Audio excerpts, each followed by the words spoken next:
Salut à tous les Stapsiens! Aujourd'hui dans cette vidéo, nous allons traiter le sujet de l'alcool sur la performance sportive. Voici le sommaire. Tout d'abord, nous examinerons les résultats d'une enquête faite sur les Staps à propos de leur consommation d'alcool. Nous verrons quelles sont les conséquences de l'alcool sur la performance sportive, à court terme, à moyen terme et à long terme. Et enfin, nous résumerons tout ça. Analysons tout d'abord les données que nous avons recueillies lors de nos sondages. Pour commencer, voici le résultat de l'enquête réalisée auprès des Staps. En ce qui concerne les niveaux, on peut constater que seules 2 personnes de niveau national avouent boire toutes les semaines. On est donc plus raisonnable quand on a un bon niveau. D'où l'hypothèse, l'alcool régulier pourrait donc nuire à l'atteinte d'un niveau de pratique élevé. Nous avons également remarqué une grosse tendance qui est que plus la quantité de pratique est élevée, plus le type d'alcool bu sera léger. Ainsi, pour les étudiants ne pratiquant pas plus de 3 heures par semaine, l'alcool fort est quasi unanime à 92%, et plus on monte dans les temps de pratique, plus cette part d'alcool fort diminue, restant quand même le choix de la majorité. Et c'est dans le moyen et gros temps de pratique qu'on retrouve les alcools très légers, voire même les non-buveurs. Par ailleurs, aucun Staps ne boit juste avant ou pendant la pratique sportive. Procédons maintenant à un comparatif entre les Stapsiens et les sédentaires. Les Stapsiens sont plutôt ancrés dans le côté festif de l'alcool, puisqu'ils sont plus nombreux à boire durant les soirées entre amis, soirées étudiantes et boîtes de nuit, alors que les sédentaires, en plus de ce caractère festif, un peu moins prégnant, boivent davantage lors de repas de famille, durant l'après-midi, à table, voire même tout seul.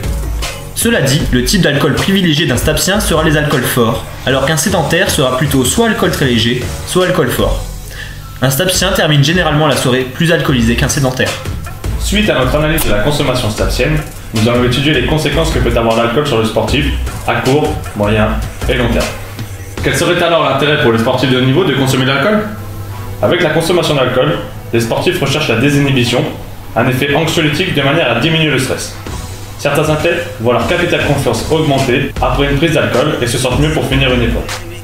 L'effet anti-tremblement est lui aussi très souvent recherché par les adeptes des sports de précision, comme le tir, le golf ou la pétanque. Car par exemple, en 1919, Suzanne Lenglen gagnait son premier Wimbledon grâce à un cognac bu avant le 3e set. Mais aussi, en 1988, Yannick Noah déclarait prendre parfois un peu d'alcool avant de rentrer sur le court. Nous allons maintenant nous intéresser aux effets immédiats de l'alcool sur le sportif. Il existe en effet plusieurs conséquences, comme par exemple une vision et une ouïe déformées, un jugement altéré, une anémie correspondant à la perte de globules rouges, une accélération de la déshydratation avec un effet néfaste sur la thermorégulation. L'alcool allonge aussi le temps de réaction visuelle et auditive, tout en limitant la rentabilité du geste. Il abolit la sensation de fatigue, mais pas la fatigue en elle-même. D'après une expérience menée sur des sportifs de haut niveau, une alcoolémie comprise entre 0,5 et 1 g d'alcool par litre de sang diminuerait de 10% les performances par rapport aux résultats habituels. En ce qui concerne les effets à moyen terme, c'est-à-dire les lendemains de soirée arrosés, ce sera surtout un problème de récupération. En effet, l'alcool bloque une enzyme appelée LDH, lactico-déshydrogénase, ce qui a pour effet d'empêcher l'élimination de l'acide lactique. L'alcool joue un rôle diurétique puisqu'il inhibe la libération de vasopressine, une hormone synthétisée par l'hypothalamus pour freiner la production d'urine. La magnitude de cet effet dépend directement de la concentration en alcool de la boisson ingérée. Ainsi, la consommation d'un verre de 25 ml d'alcool à 40%, qui correspond à 15 ml d'eau couplée à 10 ml d'éthanol pur, engendre une production de 100 ml d'urine, soit un déficit net de 85 ml. Le seuil au-delà duquel le bilan hydrique est négatif est de 4% d'alcool. L'alcool ralentit la resynthèse du glycogène musculaire et il perturbe également les mécanismes de régénération musculaire et osseuse post-exercice. C'est pour cela que la consommation d'alcool lors d'une période de prise de masse en musculation affecterait négativement la resynthèse de fibres musculaires. L'alcool aura également des effets sur le sommeil. Ainsi, même s'il aide à l'endormissement, il ne permet pas de vraies phases de sommeil profond qui sont pourtant les phases les plus régénératrices. Voyons enfin les effets à long terme. L'alcool est source de problèmes cardiovasculaires. La consommation régulière d'alcool élève la pression artérielle et augmente le risque d'hypertension. Elle favorise également les risques d'accidents vasculaires cérébraux et d'infarctus du myocarde.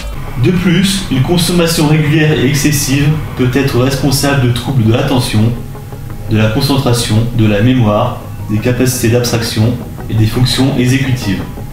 Il peut être associé également à des troubles psychiques tels que l'anxiété et la dépression. Il peut aussi provoquer un comportement agressif, des dommages musculaires, des douleurs et des inflammations des nerfs. Conclusion. conclusion, le compromis est-il équitable entre la baisse de performance et le bien-être mental dû à l'alcool? On vous laisse réfléchir.